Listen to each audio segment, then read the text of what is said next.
No, Rico, not to this song. Oh, my. Welcome in, everybody. There'll be no chair smashing today. I was testing the board. We're in a good mood. Hey, that's fine. I measure twice, cut once. You hit whatever buttons you need. We got a lot of ground to cover today. I really like this. More of a potpourri today, but let's look back before we look forward. I mentioned something to Rico, and I said, look, I have a propensity sometimes. I can oversimplify stuff. I view things as black and white. I hate the shades of gray. Have an opinion, back it up with some facts, and do radio. But yesterday I made a statement, and I didn't get attacked too much on it. I think it was hard for people to do that. But I had said, look, as the offensive line goes, this entire operation goes for your Detroit Lions. And what I meant was you're focusing on the wrong stuff.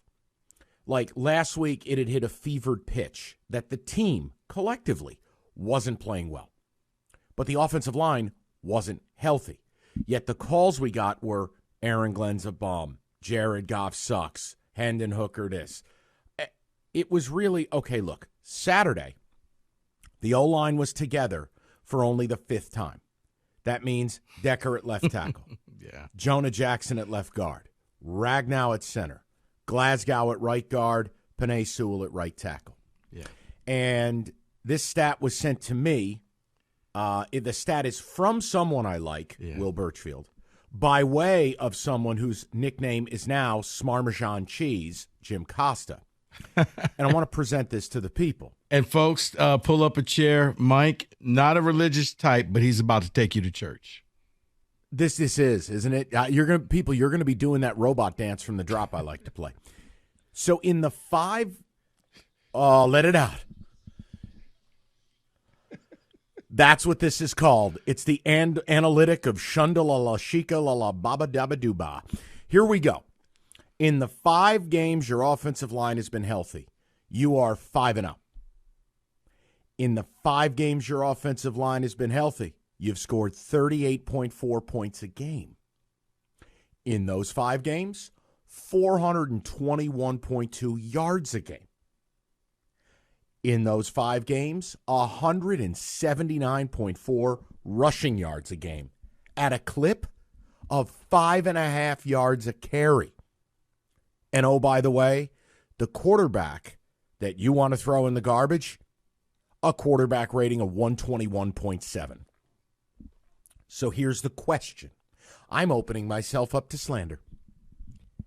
Am I oversimplifying it by saying the following? If your offensive line is healthy, you win a playoff game. If your offensive line is healthy, you're winning this division. You may win out.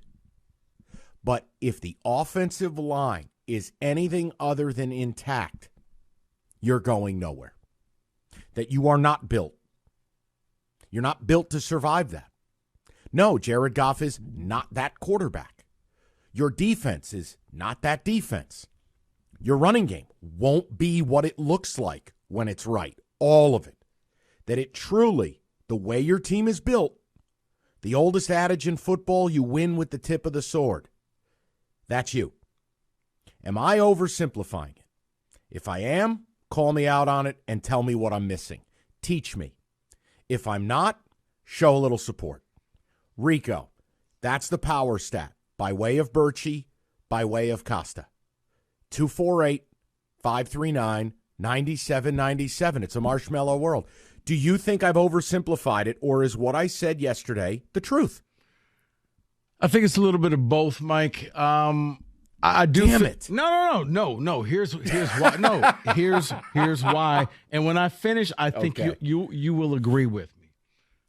Okay. I think it's an oversimplification because, as you know, the playoffs are a different animal. What you do in the regular season doesn't always translate to the playoffs. It is truly win or go home. But I think that if the offensive line is intact, you have a chance of winning any playoff game. Like there's some games where you know this team has no shot at winning. Congratulations, you made the playoffs. Go hang your banner, but you'll be done in 60 minutes. No, if the offensive line is there, then that means that this team can compete with anybody in the NFC in any playoff game. Because you can run the ball, you can control the clock, and once you run the ball, you can do so many different things with the play action. Now you can go deep. Now you can hit Laporta. They're starting to incorporate JMO in this, so it does all start with the offensive line. Jared Goff's not under siege. He's not asked to go out there and be the man. He is able to just stay in his lane and work his magic. And these numbers are great because I didn't realize that he was that effective. And this team was that good when all five were there. So, yeah, if all five are there, I can't guarantee you a playoff win, but I can guarantee it'll be a competitive game, and you'll give yourself a chance of winning. 248-539-9797. Just, am I oversimplifying it? And look, this is more complex than, well, every team needs their O-line healthy. That's actually not true. We saw Joe Burrow on the cusp of a Super Bowl with a bad offensive line. You saw the Kansas City That's Chiefs. not how your team is built? Yeah. Sure, absolutely. Yes, Rico, great call. It's just not how you're built. This is how you're built. And if your guys, if the War Daddies up front are together, I think you could absolutely find yourself making a playoff run. Now, do I believe under any circumstance you can beat the San Francisco 49ers? No, I do not. And that's okay. That's not a crime. I think we're witnessing one of the best teams of the last 5 or 6 years right now with San Francisco. No privilege slander. It's a holiday week. They're legit. They're a freight train. But your job is to win this division. 3 games left. Your job is to win a home playoff game. Get rid of that odious piece of history of one playoff win since 57. If you do those 2 things, we're all having a Merry Christmas. And no matter what happens in the divisional round, no matter what would happen, God willing, in an NFC title game, you will never look back on this season anything other than fondly. But it is all about the offensive line. Have I oversimplified it? Do you believe the defense bears more responsibility? That it is about Goff, or that it is about these other factors? I don't. I even think something Rico and I are nervous about, which is Dan Campbell, game theory, analytics, gambling. The reality is, if that offensive line is together, his decisions make more sense because more of them are going to work out. Yeah.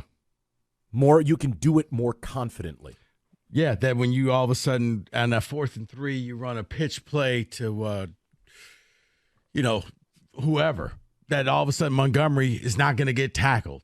And the line will move people 5 yards down the field, and you'll pick up that first down. So, yes, Jahmyr Gibbs, you don't worry about him getting caught 3 yards behind the line. Right. Now, but think about that stat. When your O-line's together, 5-0, you're putting up 420 yards a game. You're scoring almost 40 points a game. Your quarterback with an obscene QB rating of 121.73, and you have the best running attack in the league. 180 yards a game at a 5.5 YPC. To me, that's the key. And if the offensive line is not the biggest key on this team, what is? I mean, go ahead. You can keep saying Goff, but these are the numbers when this whole line's right. You can keep saying the defense. But remember, when you're doing this, when you're built this way, it's very similar to the Cowboys of 5 years ago. Remember, Rico, when they at one point, I think they had 4 first-round picks on the offensive line? Yep. And Tyron Smith, Travis Frederick, who's since retired. They had, what did they have? They had Zach Martin. It was the best offensive line in the game. Mm-hmm. But if it wasn't right, they couldn't function. Mm-hmm. They all had to be there. I think Dak is, I think they've changed. But I'd like to know from people. And if I'm oversimplifying it, go ahead. Bleep in the stocking. 248-539-9797. Kenny, let's get Kenneth involved. Kenny, are we oversimplifying it? Is it more than this? I don't think you're oversimplifying it. I think it could be even simpler, because if this offensive line is not healthy, Goff looks bad. He doesn't look just vulnerable. He looks bad. I know that's oversimplifying it, but the second he gets an ounce of pressure on him, he looks like he just folds in half. He cannot make his second or third read with somebody coming in his blind side. I mean, that's always what it's been with this guy. You're right. He is not that guy. He is not that quarterback, which means this line has to be healthy. When healthy, this team goes the way that line goes. If the line's healthy, they win the division, they win a playoff game. Agree? No matter who the opponent. Line's healthy, they win the division. And they probably will win Not a playoff. ready to say a playoff game. No, because I need to see who they're going to go up against because, as I told you, and maybe it's just me, if you have to play the Vikings 3 times in 4 weeks, that's difficult. Fair. No, fair. I think the more you play a team, the harder it is to beat them. Yeah, fair. Not going to go to war on that one. So, yeah, but if it's the Rams, if it's somebody else, then, yeah, you win that playoff game. The Vikings are the only one. And I'm not saying they're world beater guys. It's just it's difficult that when you play the same team, that they always say it's hard to beat a team 3 times. Try playing a team 3 times in 4 weeks. You're going to know everything about that. You know when I learned that lesson? I remember being a kid, and my dad told me that deal. The whole, it's really hard to beat a team twice, and it's damn near impossible to beat them a 3rd time.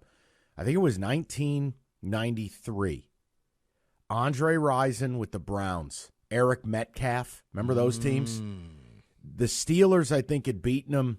Or no, the Browns had beaten the Steelers twice in the playoffs, and then the Steelers popped them in the playoffs. Like you couldn't beat them a 3rd time. I'd have to go back and double check. But it was those teams. Bernie Kosar, the whole bit. And it's just you start to see it, especially when it's teams in your division. You never want to see a divisional opponent in the playoffs. Mm-hmm. You just don't want it. Too much familiarity. It's a lot like what Rico preaches about the non-conference or regular season, and then you get into March Madness. Like, you're in the Big Ten, everybody knows your sets. Yeah. You play teams who haven't seen you, and they got 48 hours to grind your tape, they're at a big disadvantage. Yeah. 248-539-9797. Go ahead. Oh, no. Yeah, because you're like, wow, how did Northwestern beat that team? Because they know everything about that team that you'll never find out. And they've seen it forwards and backwards and around again. Yeah.